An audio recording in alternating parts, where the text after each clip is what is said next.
We know virus cases are surging across the United States. It seems we are at the darkest phase of the pandemic, while there's some hope ahead with upcoming vaccine distribution.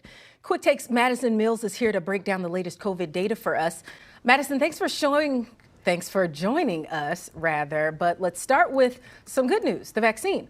Today, states have to pre-order their first shipments of the shots. How will this impact vaccine distribution?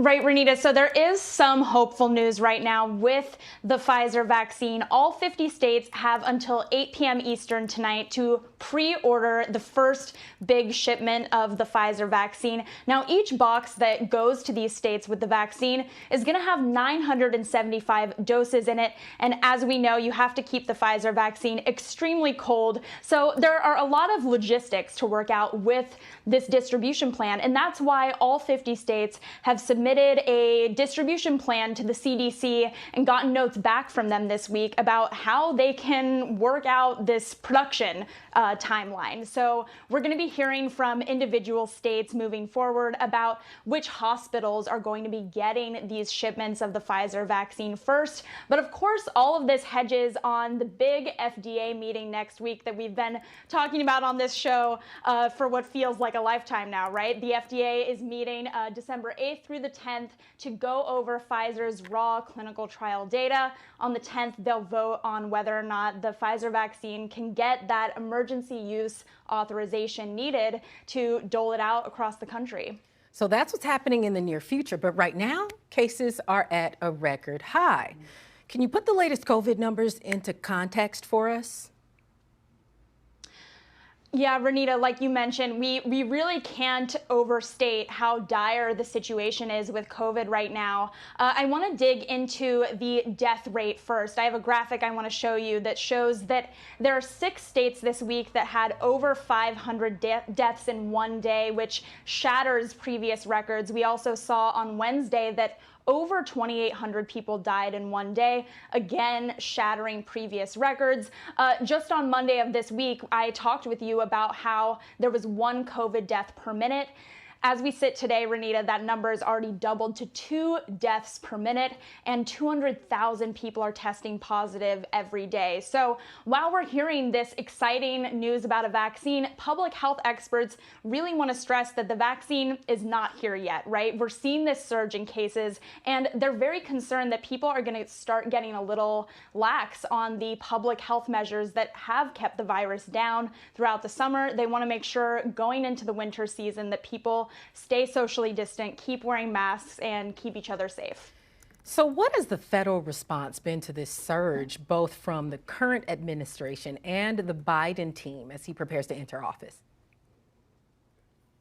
So since Trump lost the election, he's been relatively silent on this virus surge in cases. But we have heard from the Biden transition team about what their plan is going to be to address the pandemic. We heard from Biden earlier today about a potential push for mask wearing. So I want to take a quick listen to that. In my inaugural speech, I'm going to ask people to commit for 100 days to wear a mask. Not because I'm asking it for any reason to punish. This is not a political issue. It's become one.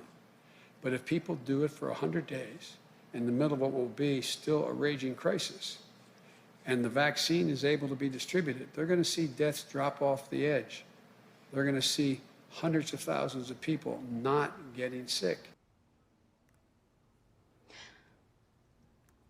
So the question is why 100 days, right? And the Biden administration was very specific about that 100 days number. First of all, it's pretty palatable, right? You can stress to people that they're not going to be wearing masks forever. It's just 100 days. And also, there's hope that with 5 to 10 million doses of the vaccine getting shipped out every week, the Biden team has crunched the numbers here, and they're hopeful that 100 days will be enough to kind of curb this intense surge in cases that we're seeing in time to get the vaccine delivered to enough people that we can start to reach that herd immunity that we've heard so much about. Maddie, quickly, we were expecting a surge in cases following Thanksgiving since people traveled, even though the CDC advised them not to. Have we hit that surge yet, or are we still waiting? Renita, we're still waiting. Some people are getting a little bit overly and prematurely excited that we are not going to see that post-Thanksgiving surge. But throughout this pandemic, we've seen that following holidays like Memorial Day, Labor Day, cases surge anywhere from 2, 3, and even 4 weeks after those events. So we're going to have to just see how these numbers continue to grow. Madison Mills, thank you so much for that. This is Quick Take the Lead.